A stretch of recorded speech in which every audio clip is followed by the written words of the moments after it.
accomplished. At this point, Jefferson publicly, he just ignores the whole scandal. Like, it's too ridiculous to pay any mind to. He's the president. He doesn't have time to respond to all these lies and forgeries. But he has plenty of loyal journalists who do. Pretty soon, for every newspaper that's spreading the scandal, there's another that's just straight up attacking Calendar's reputation. There's no way to prove that the letters are forgeries because they aren't, but they can paint Calendar as an unhinged maniac. The things they say about him are pretty awful. He's a liar, an alcoholic, he has lice. One article said that his wife had died of an STD while Calendar was getting drunk and their children were starving. That's the last straw. Calendar says, okay, you want to make this personal? Let's get personal. Thomas Jefferson, your virtuous and honest president, has a whole secret family and keeps them enslaved on his plantation. Coming up, we'll look. Okay, so let's talk a little bit about Thomas Jefferson. He's so awful. I like Thomas Jefferson. He's all right. He's got. I don't. He generally read the Bible. So a few things about Thomas Jefferson. To say the least, he is controversial. I like him. And he is very controversial in today's history because so much that had been previously kind of unknown about Jefferson, why did you just bump me out of that, has become more common knowledge. So let's talk about who Jefferson is. So some of the things we know about Thomas Jefferson is that, first of all, you know, he has this kind of stellar reputation where he's kind of floated through. And he's always, first of all, he wrote the Declaration of Independence. He's been an ambassador. He has these different connections. But when you run for president, the dirt comes out. And to kind of give you a little bit, I always address the Sally Hemings issue because I think it's something that you need to hear as an educated student of American history, mainly because it comes up in other conversation and it's commonly referenced. So Jefferson, let me kind of give you a tree here. So Jefferson's wife, her dad, owned a slave who was a woman whose last name was Hemings. And by her, he fathered a child named Sally. Oh. So you kind of following the like family tree here? Yep. And so on her deathbed, Jefferson's wife made him promise that he would never marry again. Like she said, you know, I'm dying, obviously. She knew she was dying. This wasn't a surprise to anybody. And I need you to make me a promise that once I die, you will never marry again. And so he does not. However, this doesn't mean that he doesn't love again, so to speak. And I'm using that term here very loosely. Here's where this gets interesting. Jefferson takes, we will use the term servants, but the actual term is slaves, but he could not call them slaves. Jefferson takes servants with him to France. Now, again, he takes servants because he could not take slaves, although they were slaves. In France, slavery had been abolished. So that means if he has slaves, what happens to them? They're free. They can be made free. One of the slaves he takes with him at the time that he leaves for France is 13. And her name is Sally. And I think it's very important to understand that she is His daughter, right? I no, think I read the she, Bible of Sally because the hurricane comes. no, she is, remember, his wife's dad was her father. Oh.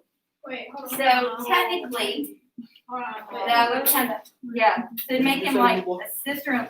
Oh wait. So her dad Also had a had a kid, baby with not slaves. Jefferson. Yes. Oh. I thought you meant Jefferson had a kid No. with his dad. Yo, the first lights came before. So Think about it. Sally is 13. She turns 14 while they're in France, and at some point while they're over there, she and Jefferson initiate what is often referred to as a relationship. I have kind of issue with calling something a relationship when it is between a 14-year-old girl and a 40-something-year-old man. And so Sally is kind of in this weird predicament because her whole life she has been a slave. Now, sometimes scholars will try to portray this as a mutually loving relationship, but once again, it's kind of hard to view that. None of them go quite as far as to call this rape, but this is someone who literally owns her, and she's a child. Now, Was it still, That- was it illegal, like, was it age illegal, issues were not as big of an issue back then, but this is still kind of creepy. It's very Now, to add to that, to kind of keep on the same vein, before Sally leaves France, she realizes she's pregnant. Wow. Now, she had an option, because remember I told you slavery didn't, it wasn't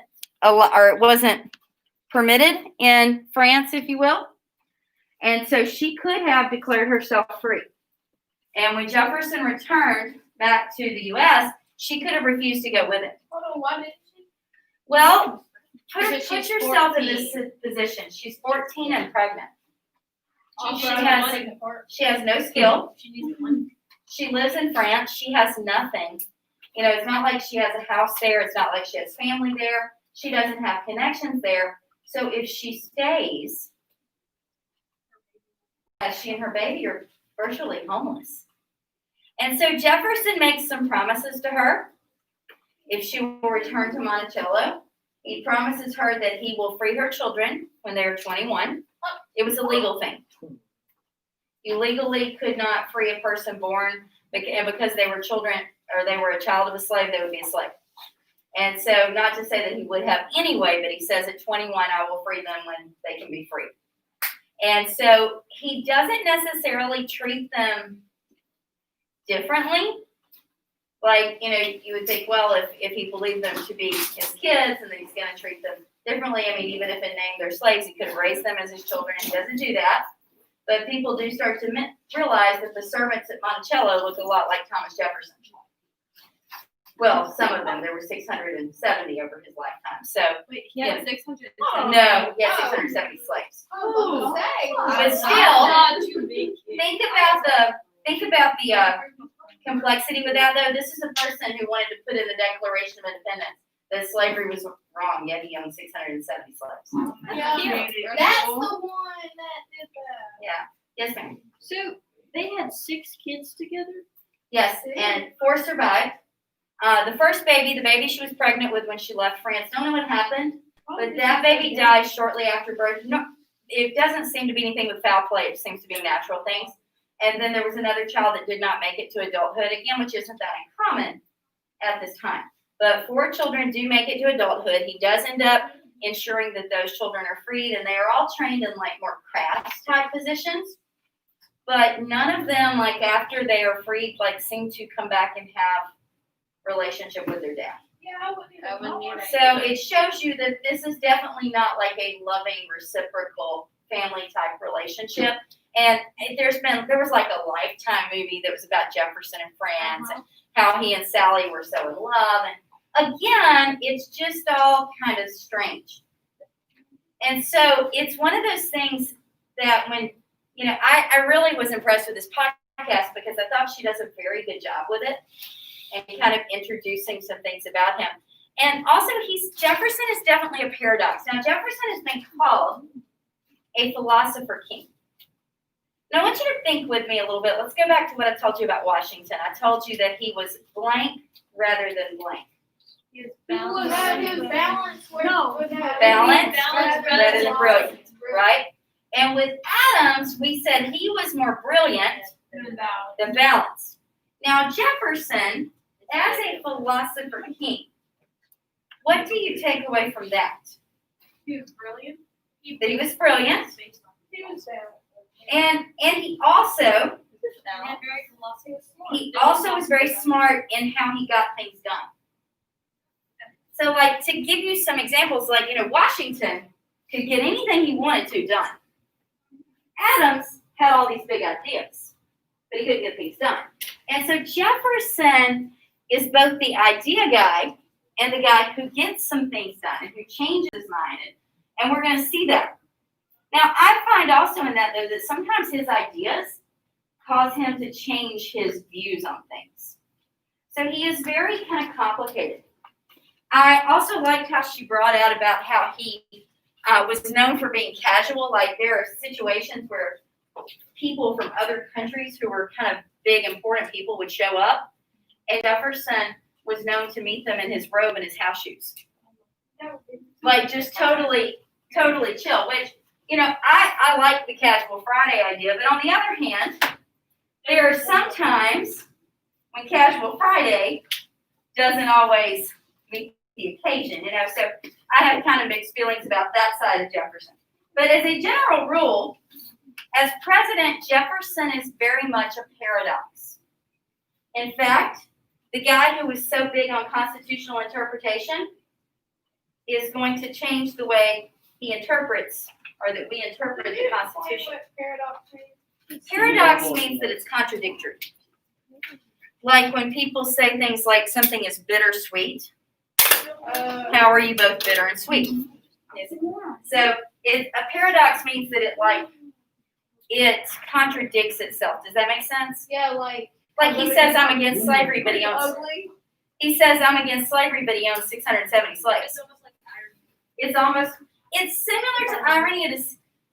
It is a little different, but it's on that same vein, like an oxymoron. All right, so check this out here with me. So let's talk about some of the things that happened while Jefferson is president, because he really has a very interesting time in the White House. So, all right. One of the things I do want to mention, and I mentioned this to you before we left off in our last unit, one thing that is very neat about Jefferson is that power changes hands. You have a change from the Federalist Party to the Democratic Party, and nobody's shot in the streets. And so this is very different than Europe, and I know I mentioned that to you, but I wanted to reiterate that because it shows how our government, how it works. A lot of people say that, where the Whiskey Rebellion is said to be the test of the Constitution, that actually the change from Adams to Jefferson is a test of the Constitution, because when you have political beliefs change hands in Europe, people die. But not in the United States, for the most part. So, let's talk about some things he does. Another thing he does that's interesting, he rechartered the National Bank. What does that mean? To recharter, well, the bank had a charter that means that it's basically like a license for 10 years. And how did Jefferson feel about the bank in our Washington unit? He didn't agree with it. So why does he recharter a bank that he says he doesn't agree with? It was working. I love that about it. He's like, it's working. I'm leaving it alone. I think that actually shows strength. I don't think that shows confusion. Sometimes I've heard people say, we're going to do this, this, and this. And I thought, that is the dumbest idea that's ever been. And it worked. So sometimes things that we don't understand works. So that doesn't mean it's a bad idea. It just means it isn't the way that we would have done it. And some other things in Jefferson's administration, this is kind of a sidebar, but I want to make sure that you get to at least see it. We mentioned this last time, I believe, but Republican motherhood. If you don't recall, Republican motherhood is basically where it is the job of mothers to make good Republican sons. You remember us talking about that? Yeah. And so I just want to reiterate that to you, because this is the time when women are to be seen and not heard if they're seen. Women are kind of pushed back into the house. It is their job to show their influence at the house, and I want to make sure that you have that concept, because there is another concept that we are going to cover soon, and it will not make sense if you don't understand this. And so we go backwards from where women were in the Revolution to this.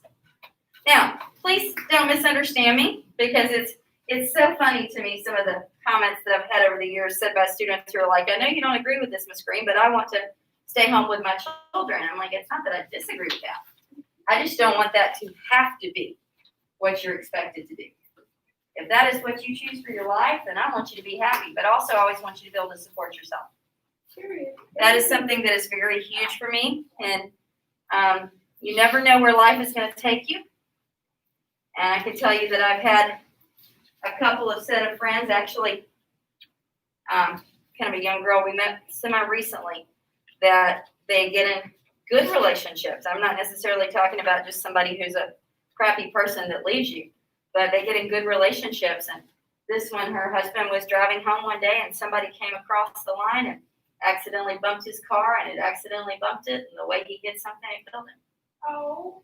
And so then she's left with all these children and no way to support them. And so I'm a big believer in being able to support yourself. However, I think there's nothing wrong with staying home, so please don't get your moms mad at me, because I've had that happen before. But anyway, oh yeah, I can stir people up unintentionally too. Like, I think there's nothing wrong with staying at home. However, I think you should have the option to be what you want to be, whether you're male, female. If you're a guy and you want to stay at home, be a stay-at-home dad. That's awesome. Yes. Can you what? Yes.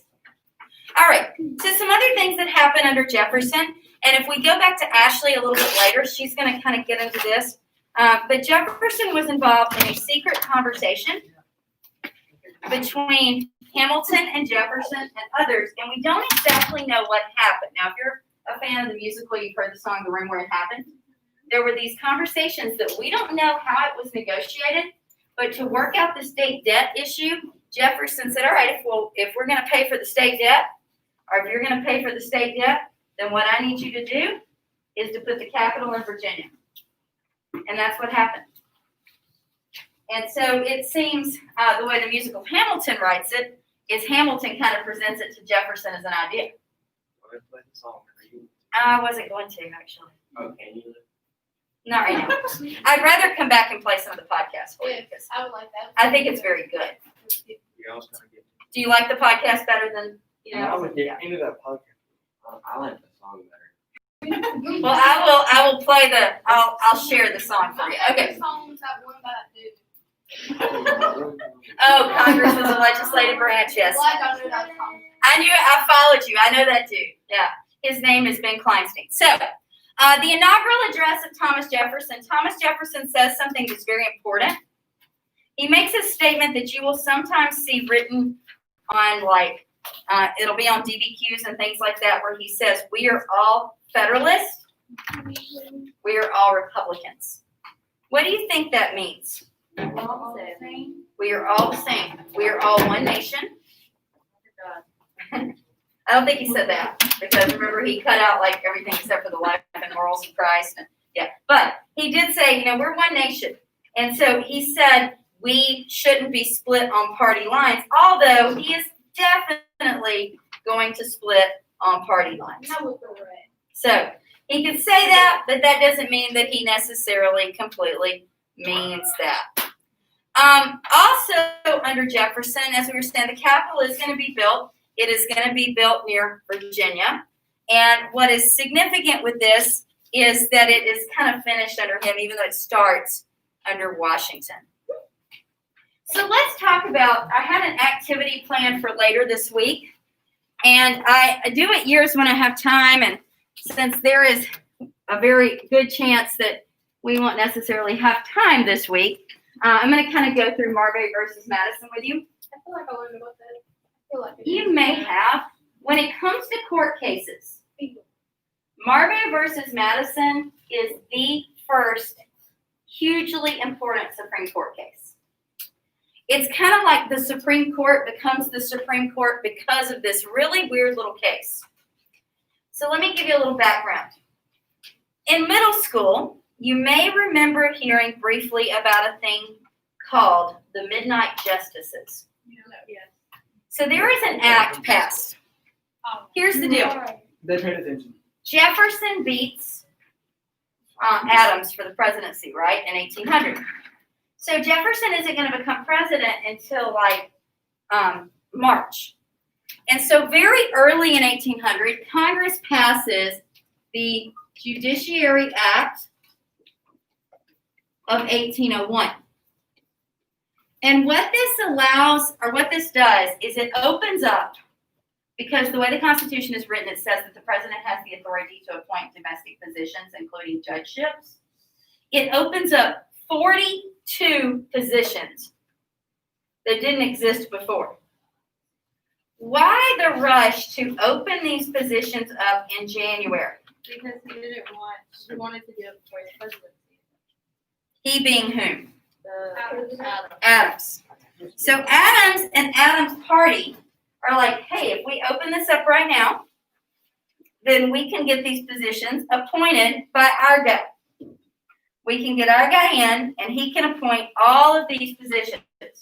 And we can pick who goes and who doesn't.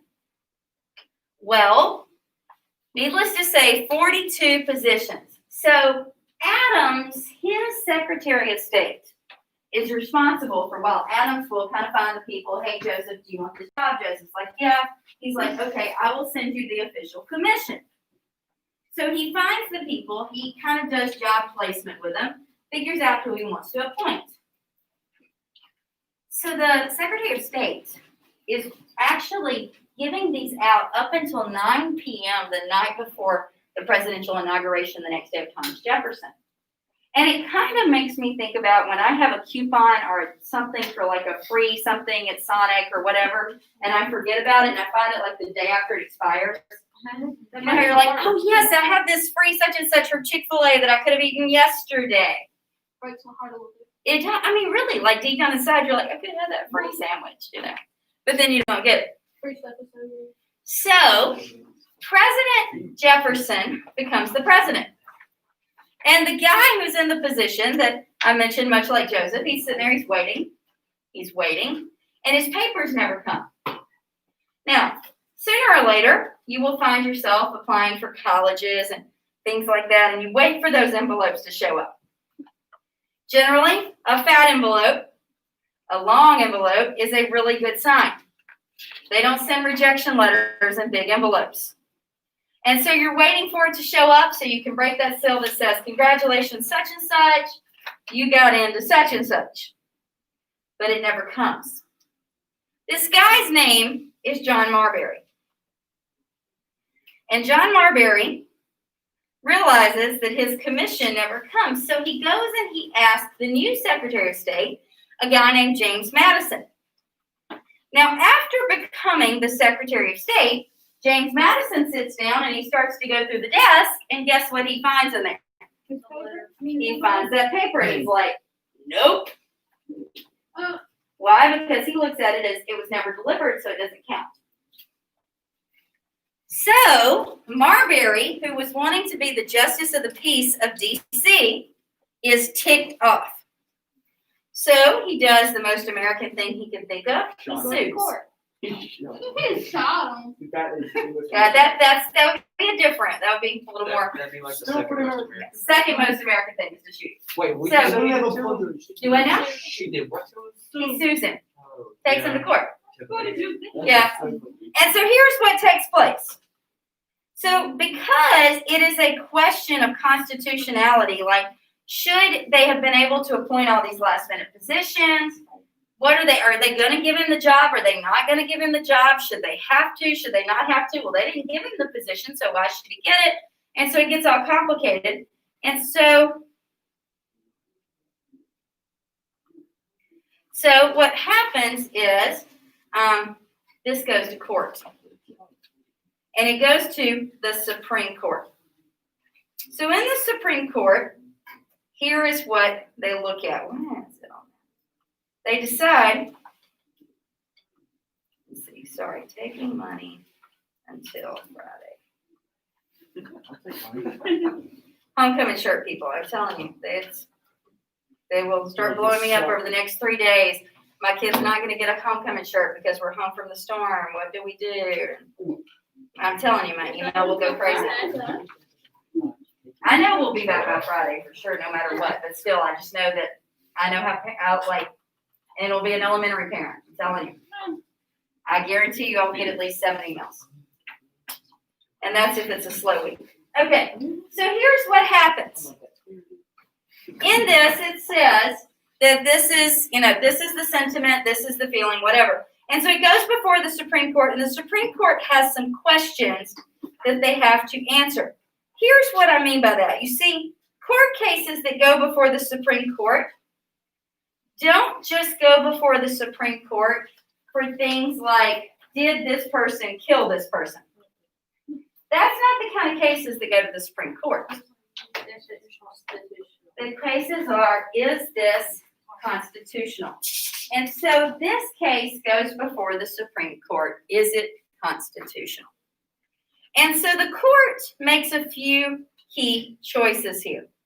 The first one that they have to decide is, does Marbury deserve this position? And the answer they decide is yes, he does.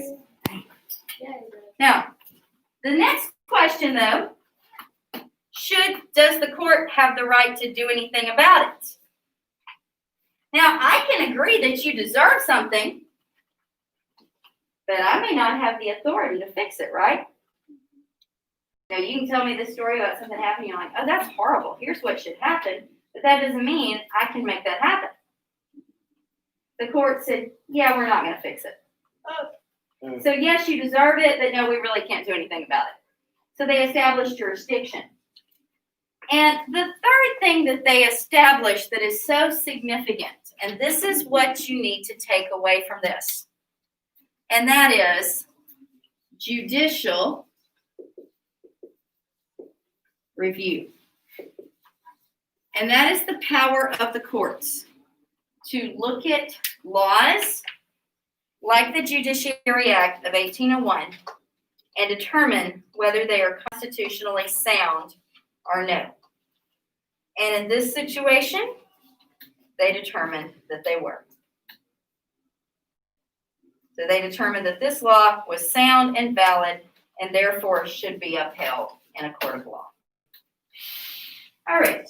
So the main thing, if you take nothing else away from Marbury versus Madison, that I want to make sure that you carry with you is the idea of judicial review. Because I guarantee you, you will see that again in this class. They found the Judiciary Act of 1801 what? They said that it was constitutional. And so it establishes that precedent that the court can evaluate cases. The big thing that most students remember about Jefferson's presidency is the Louisiana Purchase. I remember Napoleon inside the Washington. You remember, you said? Yeah. Okay. Yeah, what's interesting with this, several years ago, I judged a Homeschool Association's National History Day program over in Diamond Head. And we had this girl, and it just at local competition, I knew she had a special project. And her project was a documentary called Doubling the Size of the Nation with a Stroke of a Pen. And it was about just such a great title anyway, but it was about the Louisiana Purchase. And I actually learned a lot from her, or learned some things from her that I really didn't know about as far as what was going on in Haiti. I knew there was a slave revolt and things like that, but we're going to talk about that a little bit today because I find it rather interesting. So here's the deal. Basically, the United States gets a surprising notification. It is not one they are expecting.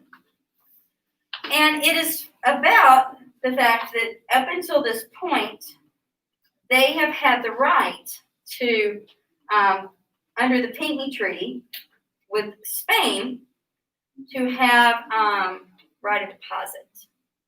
What is right of deposit? You guys remember? They can deposit in New Orleans? Yes, they can. It's basically they can deposit or withdraw. They can pick up stuff and send stuff through New Orleans. Now, they get notification from Spain, hey, we're not doing that anymore. And what has happened is Spain and France have negotiated this secret agreement well, I guess for France it was more secret than it was for Spain, saying that they were buying the Louisiana Territory. And they do. And so Jefferson figures out that France has bought the Louisiana Territory, and he's afraid that there could potentially be problems.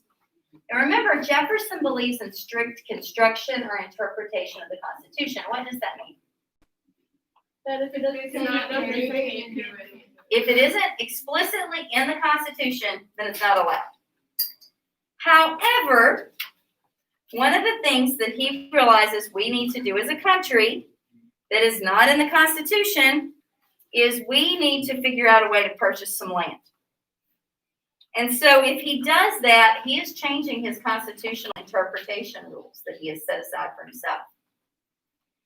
So have you ever thought one way and then you kind of have some life experiences that causes you to kind of change your perspective on something? Yeah. That's what happens here to Jefferson. So he begins to kind of change his little thoughts here because he's like, you know, although I feel this way, I am starting to question the way I feel. And so what he does is he gets his friend Monroe. It's kind of interesting because Madison becomes the 4th president. Monroe becomes the 5th. So he gets his friend Monroe and he's like, hey, James Monroe, here's what I need you to do. I need you to travel to France and to negotiate with me, or for me, with Napoleon. And he's like, okay, what do you need me to negotiate?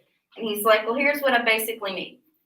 I need you to tell Napoleon that if he will make this trade with me, I'll pay him up to $10 million for New Orleans. Now, if you know much about how this works, you don't go in and you're like, hey, Napoleon, we'll pay up to 10 mil. No, you go in and you try to negotiate for a lower price, right? And so he sends Monroe to do this.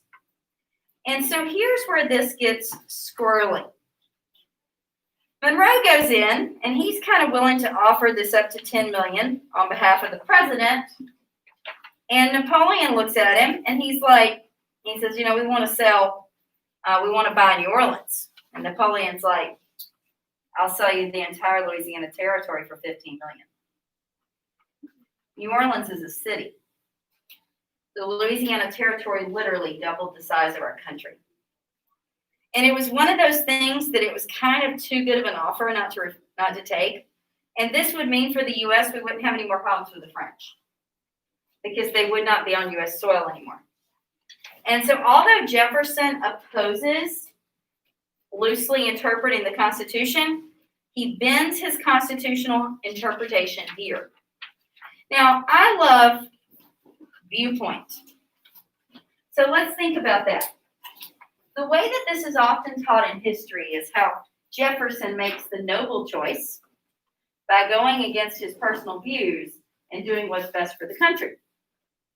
However, could you interpret that a different way? Yes. Jefferson does what's convenient for him. So he's all about strict interpretation until it's something he wants. And again, both perspectives have validity, right? I'm not saying one is true or the other, but I want you to see how you can spin your story. And that's something to think about with making an argument. You know, you could easily argue, oh, he was all about being strict when the bank was there and when these things were there, but now that he wants to do this, he's like, oh, yeah, it's cool because it's good for the country, which, again, was an opinion.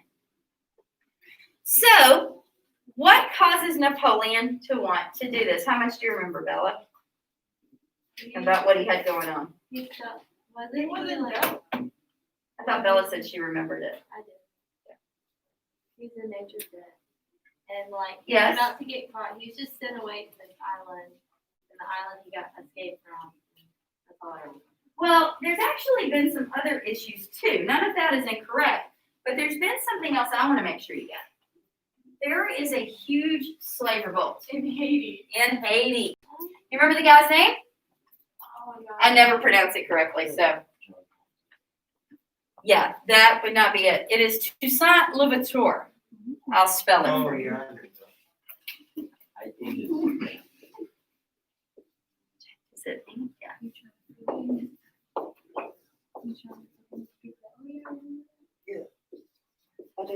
So Toussaint Louverture, this guy organizes a revolt in Haiti. And what's interesting about this is he himself had been a slave. Now, why, with all the slave revolts that tried to happen in the U.S., why is this one successful and none of the others ever were? Pretty simple answer. 90% of the population in Haiti is of African descent and are slaves. And he manages to get this group motivated and to get them to revolt, and they make some headway. I mean, if you get enough people, if 80% is revolting against 20%, statistically, you're good to go, right? And so Toussaint Louverture seems to be like doing really well. And then Napoleon turns around and he convinces France to outlaw slavery. And they do. They agree to end slavery. So Louverture is kind of celebrated. The reason is because the French are starting to go to war with other nations, and they want this. They want in the Haitian slave revolt. They want them to join them, and they do. And then they capture Louverture and arrest him and torture him, and eventually he dies in a cell. But the rest of Haiti does become free. And so I just kind of fell for Louverture because he's kind of the martyr here, if you will, for his cause. But so anyway, Napoleon has realized that this is not an easy task, and he's just kind of done with it. And then he's having these problems in Europe, like you said, Bella. He's having financial issues. He knows that his reign's about to come to an end there. He is not doing so hot against these other European nations. So he takes the 15 million, and we hand it over to him. So you have all this new land. And so basically the decision by Jefferson is that when you got new land, you want to check it out. You know, it's kind of like having a new toy that you don't play with. And so Jefferson is going to put together, with the approval of Congress, an expedition. And that famous expedition is called the Lewis and Clark Expedition. And so Lewis and Clark truck out to go west, and they make it all the way across. In fact, to give you some kind of specific details here, they call themselves the Corps of Discovery. They spent the winter in 1804 and 1805 with a group of Native Americans in North Dakota, and they are under the leadership of a Shoshone woman by the name of Sacagawea. And interestingly enough, something you may not have known about Sacagawea, she actually was pregnant when the expedition started.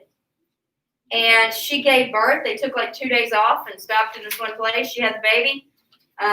Gave her a day or so. She put in a papoose and she went back to work. Love that. Because Sacagawea was kind of a beast.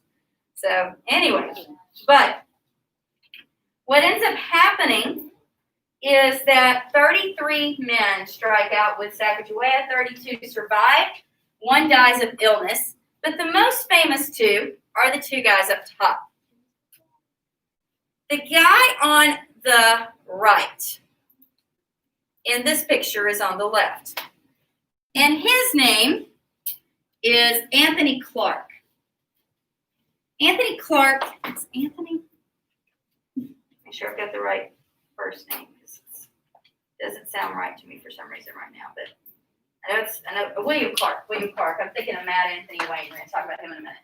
William Clark. And so William Clark is an experienced U.S. soldier.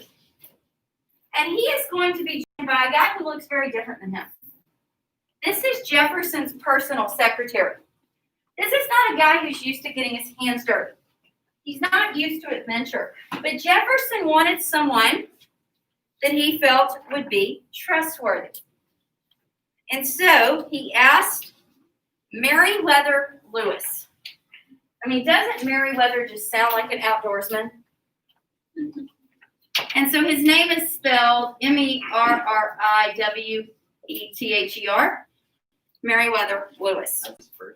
That's his first name. Yes, it's not an extremely uncommon name at that time, but you just don't hear of any Meriwethers anymore. He was what today? Jefferson? He was his personal secretary. So Jefferson has these printed for them from the Mint. It is a big it's about this big.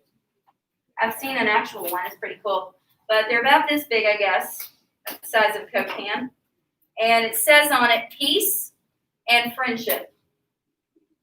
Peace and friendship.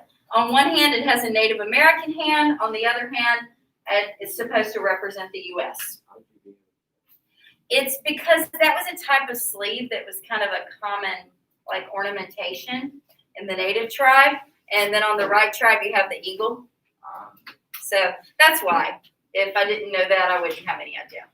But so anyway, it says peace and friendship. So I always love to point out the peace and friendship medal because I love what happens to Meriwether with this trip. So like Anthony Clark, he's a soldier. Like, if somebody's going to be savage, you think it's going to be Clark, right? Because, I mean, he's just that kind of guy. Do what? What did you say? What is it, William Clark? William. It is William. Did I say Anthony again? Yeah. Got that in my head. Yeah, William Clark. It is William. So anyway, let's go back to Meriwether here. Meriwether's horse gets stolen. It gets stolen by a small group of young Blackfoot Indians. Now, Blackfoot, That was pretty good. Grand Theft Appaloosa. Yeah. Blackfoot was specifically is a tribe that we're going to talk about when we talk about kind of the end of the Native American era. You'll see their name again. So they have kind of a coming of age thing that young men would do. And these young men would go, and it was kind of like your rite of passage, and they would go steal a horse from a neighboring tribe. Now, to us, we're like, okay, they stole their horse. Like, to me, that's grounds to shoot somebody. But for them, this was kind of like a rite of passage. So it was something the neighboring tribe expected.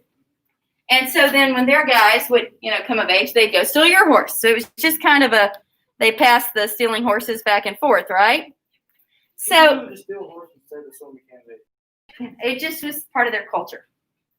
It was something that they did that, because actually they didn't view the horses like as something you own. They viewed the horses as like free spirits and whatever. So it's a whole different belief system. Yes. I might just be thinking, but weren't the horses brought from Europe? Originally, but that was hundreds of years ago. Okay. So check this out. So here's these Blackfoot guys, and they see Meriwether's horse. Being out in the West, they were probably used to more like the Appaloosas, and Meriwether had a pretty fancy horse here. And so they see him, and they're kind of like, that's a nice horse. So we're going to kind of, break our teeth here by stealing this horse and kind of get our rite of passage thing going on. They go, and they steal this horse. Well, Meriwether did not find this rite of passage as enduring as one might have hoped. And so he decides that he's not going to put up with it. So he hunts these boys down. And when I say hunts them down, he hunts them down. He shoots one in the stomach. Another one shoots at him, and he talks about in his journaling the bullet was whizzed past his head and how invigorating it was. I mean, like he's in a shootout here. And then another one he kills. And he leaves the guy set up where other people could see him. So he doesn't just kill him, but he makes like a motif out of it. Like something for people to see. But wait, there's more. So he leaves him sitting outside in the weather, and he puts around his neck one of those medals that say peace and friendship, so that people will know that Lewis and Clark took care of this. So it kind of leaves a message like, don't mess with us. We're all peace and friendship until you steal my horse. But on the other hand, that is kind of your horse. So, yeah. But anyway, so this guy like goes complete like savage. And in fact, there's some writings that talk about that he actually gutted the guy basically after he was dead. So anyway. Yeah. So Meriwether may have been just a little psycho. I like it. I'm kind of convinced. I kind of like that it's like the prissy guy, like that it's not like the outdoorsman, that it's like the guy who always works inside, that he's like, kind of reconnects to your savage roots. So there you go. The one you never expect. The one you never expect. All right, so check this out. let's talk about, before we do Tripoli, let's talk about Aaron Burr. Now, if you are a Hamilton fan, you have a lot of beliefs about Aaron Burr, and some of those are just simply not true, are very embellished. So Burr does get elected as Jefferson's vice president in a weird election where he almost won, and Hamilton does swing the vote for Jefferson. And that causes some major tension between these two men. And then Hamilton catches wind of the fact that Burr is plotting to kill, or not to kill, I'm sorry, but he's plotting to try to overthrow the country. He is plotting with a guy named Wilkinson, who is the governor of the new Louisiana Territory. And Hamilton does not care for Jefferson, and Jefferson does not care for Hamilton, but Hamilton loves his country. And the idea of a traitor is something he cannot handle. And so he comes to Jefferson, he's like, hey, look, I know we don't have a thing with us, but I just want you to know that guy is trying to overthrow your nation. As president, you probably need to take care of that. And so Jefferson charges him with high treason. And it goes before John Marshall. Remember the Supreme Court? And Chief Marshall is going to strongly upset Jefferson. By the way, a little side note, they were first cousins. Oh, yeah. And it is going to strongly, and he also, Marshall had served at Valley Forge too. I think that's in the textbook as well. So what happens here is he tells him, only if you want to get a good grade, it's always advisable. He tells him that he is not guilty of treason. He's guilty of conspiracy to commit treason, and there was no law about conspiracy to commit treason. So therefore, he really didn't break a law. Isn't there a law now? Oh, absolutely. Darn. But yeah, he's technically right. If the law is, if you did this and he didn't do this, Well, how are they gonna know what we're thinking? well, he made it pretty clear what he was thinking. But yes, Who said that Bird didn't do anything wrong? John Marshall, the Chief Supreme Court Justice. And so why does that matter and where does that leave us? Well, simply, he can't be charged because he didn't actually do it. And so, of course, yes, they do fix that, but Burr has the sense to leave. And so he flees. And when he does, he goes to Europe. And there he meets with Napoleon and tries to convince Napoleon to attack the U.S. So let's just say Burr developed some real issues with America. He is unsuccessful, and Napoleon's kind of like, yeah, that ship sailed already. So let's talk about the Tripoli War. Perhaps you've heard before the Marines hymn. Yes, ma'am. Okay, I have a dumb question, but like, what years are these from? What years or what? Like, what we've been talking about. Well, the Louisiana Purchase is 1803. Jefferson is president from 1800 to 1804. The Burr conspiracy takes place shortly around the Louisiana Purchase. So it's around in that same time period. Now, the Tripoli War, I believe, was around, the peace treaties in 1805. I think the war itself is like 1803. But I would have to look that one up, to be honest. Yeah, I don't mind. If I don't know, I can find it for you. So here's the deal. We had a procedure. And that procedure was yearly. There were a group of pirates called the Barbary Pirates,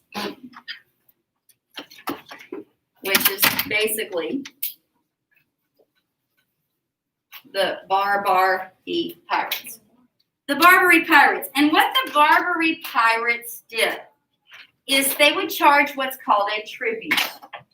A tribute is basically, if you give us this, we won't take your lunch money kind of thing. So it's a payment for somebody to leave you alone. Now, before you get to thinking too badly about this, Washington did it. Adams did it. Comes to Jefferson. He's like, we're not paying them money. And Jefferson also at the same time wanted to disband the Navy. He thought it was unnecessary for us to have a Navy. And then he's not going to pay the Barbary Pirates, so they started attacking our regular ships. So then we had to have a Navy. So once again, he kind of has to change his mind. And so where realistically all the money he spent on the Navy, it'd have been cheaper just paying the Barbary Pirates. But I kind of get the principle too. You don't want to pay the guy. Don't beat me up. I'll pay you. You know, because then it never ends. We come to a truce in 1805, a peace treaty, but it is significant because it kind of saves our Navy. Now, the last big thing we want to discuss with Jefferson, and it's a big thing, is the Embargo Act. Yeah, the turtle is going to be all throughout this sucker. The Embargo Act. Now, here's the deal. In 1806, Britain passed an act called the Orders of Council. And what this gives them permission to do is the policy of impressment. Impressment is where if they like your ship, they conquer it, they take it, and they force your ship and your sailors to serve in their navy. We talked about that before, right? Yeah. A real problem. And so, with 1806, they're like, yeah, we're going to start doing that again. So then in 1807, a particular ship is hit, and it is a ship called the Chesapeake.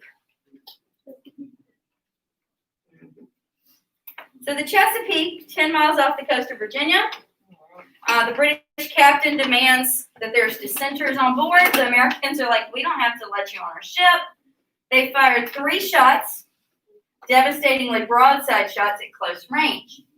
Americans are ready for war. They're furious. So Jefferson proposed this Embargo Act. What does the term embargo mean? No trade whatsoever. He completely cut off international trade in the U.S. Period. How popular do you think that was? Probably not. It was probably the least unpopular action of the first 3 presidents. At least you made history. At least it made history. And so the embargo, because it's about the sea, is frequently represented in cartoons by a turtle. Why? Because think about it. The turtle is on land and he can also go in the sea. And so here you see this guy trying to take things to the ship there with the British flag, and the turtle is grabbing him. It's a snapping turtle. What does that say? It says, anytime you see that, of course, that's supposed to be profanity. So it's talking about how he nicks him. Like if something bites you or barely cuts you, you can say it's a nick. Right? Have you ever heard that? And he said, oh, this cursed, oh, grab me. That's black. It's not going to show up. Oh, grab me is the term they started using. Because, why, oh, grab me? It's embargo backwards. Oh. It is. And so the Oh Grab Me Act is what they would call it, making fun of it. Some other names they used for it was the Oh Grab Me, the embargo, the Go Bar'em, the Mo Barge, and the Damn Bargo. So those were all terms used for the Embargo Act. So check this out. Another cartoon with a turtle representing the Embargo Act, because he could come from the land and he could stop the ship, so to speak. So this is not going to last.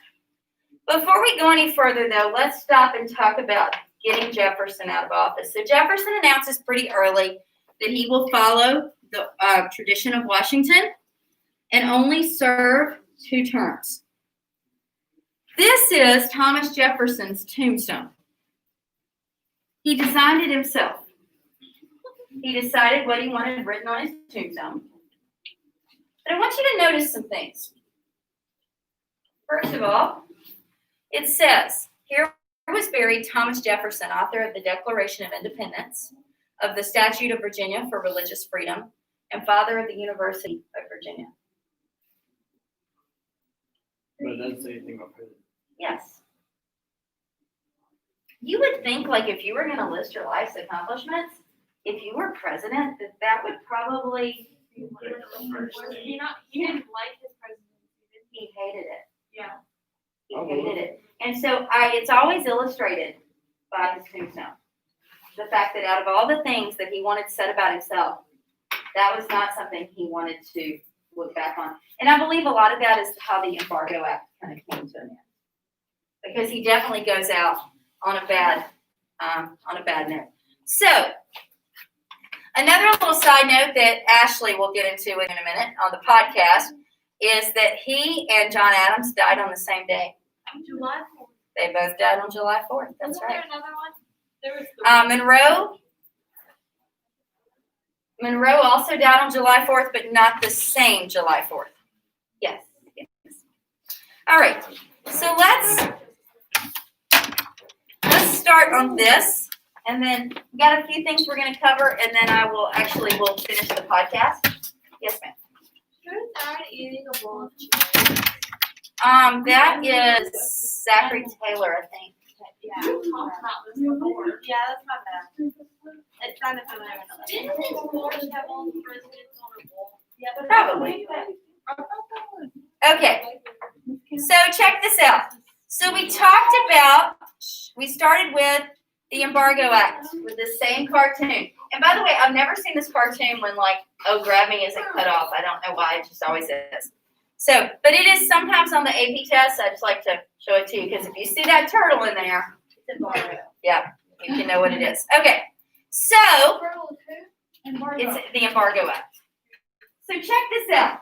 Shortly before Jefferson goes out, Congress removes the Embargo Act by an act that they refer to as the Non-Intercourse Act. what? Here's what it says. They will trade with anybody but Britain and France. They will trade with anybody but Britain or France. Basically, they don't want interaction that's going to cause them to go to war. And I kind of think that's what they should have done in the first place. If you're going to cut off Britain and France, why not keep trading with Holland? Now granted, this knocks their trading efforts down to about 30 to 40% of what it previously was, but that's better than zero. I mean, I'm not the best at math, but I can kind of put those numbers together. So, the Non-Intercourse Act only works to a certain extent because, again, you're not getting even half of what you were before. So they come up with this other plan. By the way, this is another one of the embargo pictures. So it shows them cutting off the head of the turtle under Madison. So the Embargo Act has lost its head.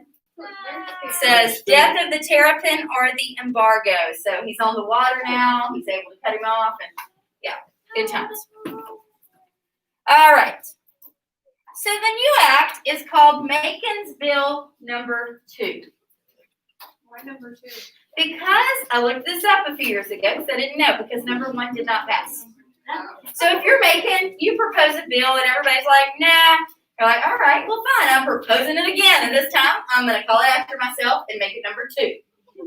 So if they wouldn't have passed this, we would probably talk about Macon's Bill number 3. So here's what Macon's Bill number 2 says.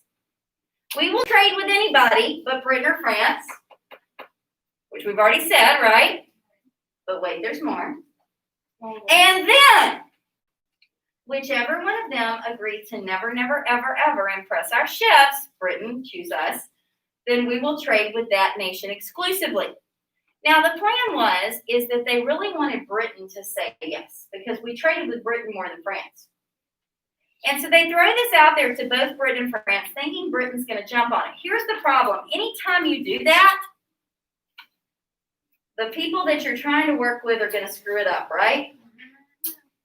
And so instead of just going to Britain and saying, look, we will not trade with France if you'll just trade with us, we're trying to throw it out there to where they have to come to us. And Napoleon's like, I'll take that deal.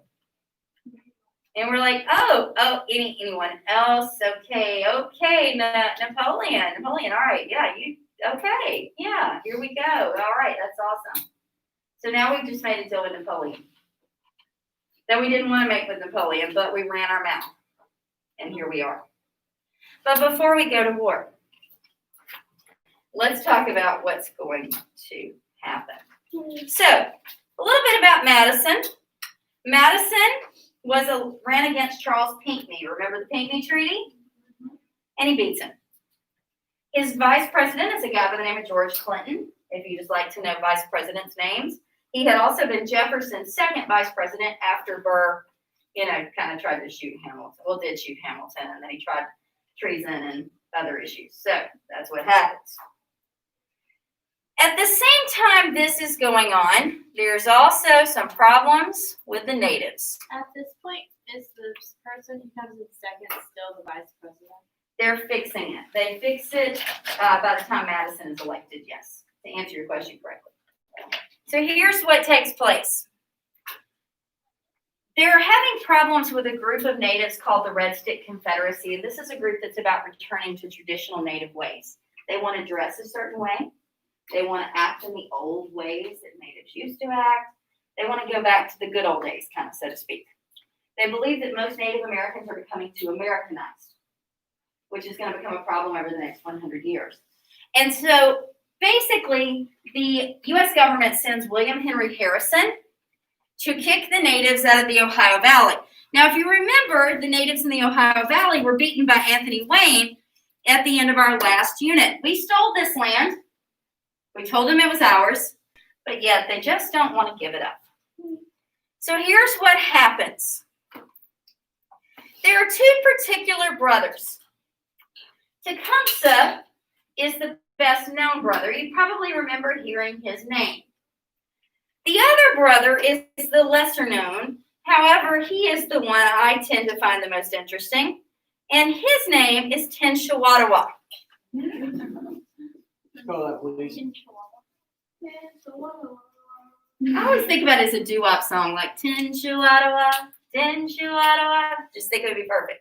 But anyway, Tenshawadwa, also known as the prophet.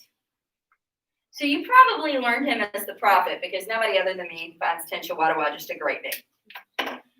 So Tecumseh and the prophet are starting up this Red Stick Confederation. And so William Henry Harrison is sent to the Ohio River Valley to put this down. At that time, Tecumseh has traveled down through Tennessee into Alabama trying to get more members for this Red Stick Confederation. And it's working because they're being supplied with weapons from the English, which is also kind of causing more issues, right? Because the English won't get out of the forts. They're giving guns to the natives.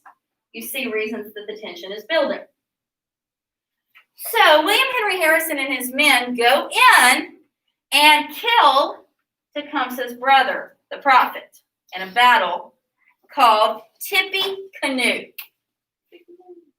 Yes, Tippecanoe and Tyler too.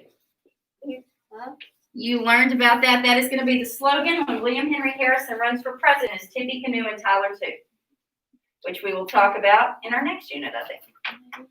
So at any rate, the prophet is killed, and Tecumseh puts a curse on Harrison. He tells Harrison, for the next 7 generations, his house will come to an unexpected end. Now, who says that Native American curses are real? So Harrison, this is Harrison, and this is supposed to be a picture of Tecumseh. This is Tecumseh, and this is supposed to be his brother, Tenshawadwa, the one-eyed prophet. He looks like a Tenshawadwa. He does, doesn't he? He does to me too. So check this out. Harrison himself, his personal children, and his personal house doesn't suffer, but his White House does. He's elected to the presidency in 1840, and in 1841 he gives the longest inaugural address in U.S. history. It is during that he manages to contract a bronchial infection, which turns into pneumonia, causing him to die within a month of becoming president, having the shortest term of any man ever to serve. 20 years later, Did you do anything that one? he was just sick. 20 years later, Abraham Lincoln is elected.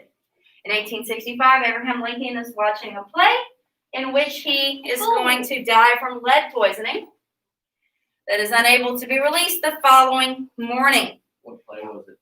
It was Our American Cousin. I don't know.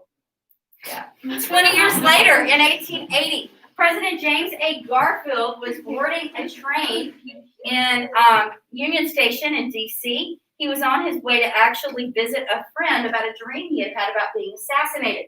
Oh. And on the way, Wait, how do they know that? deranged anarchist, because his friend was expecting him.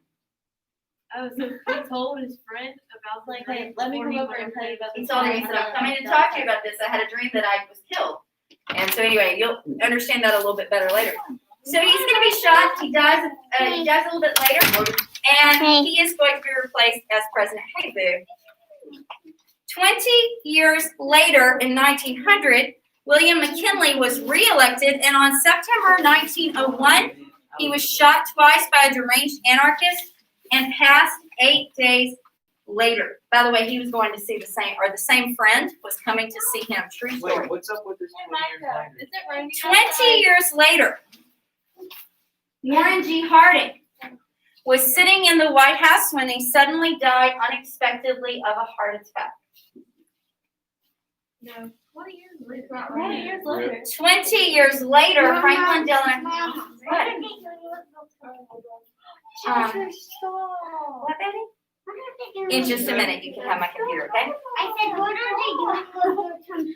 They're doing school stuff, baby. Here. Hey, Micah, is it raining outside? Big kid responsibility. Okay, good. 20 years later, Franklin Roosevelt is re-elected president in 1940. In 1945, he is sitting, posing for a portrait, which he looks at his friend with him and says, I don't feel so well, and he falls over and dies within the hour. Why was he in the third term? Because he actually is elected to 4 terms. Actually, it should say in his 4th term. That is correct. He's the only person elected to 4 terms. That's why we changed it. Because remember, it was a tradition, not a law, and that became a tradition became a law with the 22nd Amendment. All right, 20 years later, in 1960, John F. Kennedy was elected president, and on November 11th, 1963, John F. Kennedy is going to be assassinated, believably by Lee Harvey Oswald. 20 years later, Ronald Reagan was elected. However, in 1981, he was shot by a guy who is very interesting that we'll talk about when we get there. And what you find out is he does not die. He barely escapes death. But he was also number 8. They told him 7 generations. So, is it true? I don't know. Volume down. But it makes for a great story. And whenever we choose to come back, we are going to talk about impressment. But for now, let's hear a little more from Ashley Flowers. Yeah. I'm so glad you guys like her. She's actually good. Can I turn off the light? Just one or both? Both of them?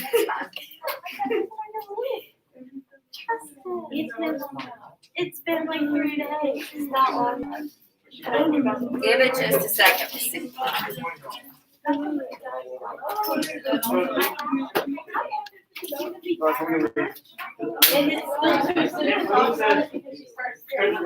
Remove daily